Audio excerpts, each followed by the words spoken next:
Welcome back, violinists. So today I'm going to propose to you an experiment of not to touching the bow for 2 days. So what do I mean? It's basically once you buy your violin, what you want to do is try to be as comfortable as possible. And I'll talk about this in the starter kit and also in other videos. But you want to get the proper chin rest, you want to get the proper shoulder rest. These are things, the items that you can get in your violin shop. Probably best you go to a specific violin shop, not to a generic music store, because they'll have many of these chin rests and shoulder rests for you to try. I also go through this in various videos. You can have this slightly tilted or really parallel to the ground. So it just really depends on your body configuration and what works for you. So try for 2 days not to get your bow in your hand, because this is very important. So sometimes if you try to overload your mind with too many things, then you won't be holding the violin properly, you won't be holding the bow properly. So you want to definitely be holding the violin. When I was a little boy, I did this too for 2 or 3 days.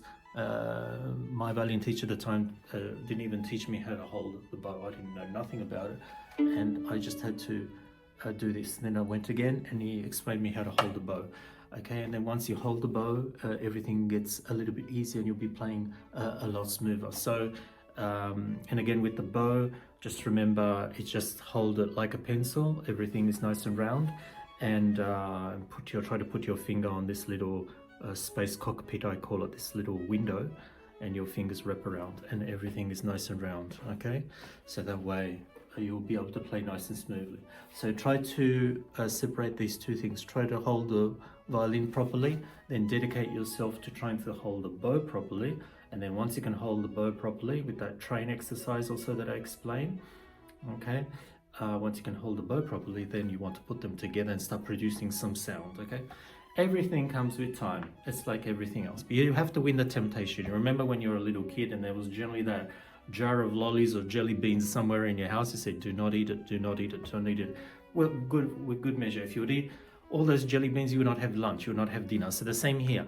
I want to teach you properly, and things need to be in order. Otherwise, I would be teaching you some things like vibrato. Why teach you now?